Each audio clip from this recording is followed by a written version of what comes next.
Hi ඉතින් යාළුවන්ට කොහොමද?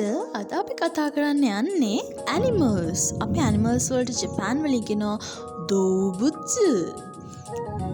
අලියා zoo. පුපුසා neko. බල්ලා inu. tori kurulla. හිත්සජි බැටළුවා උෂි ගවයා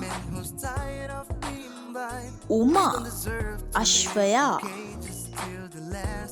සකනා මාළුවා ඌරා බුතා හාවා උසගි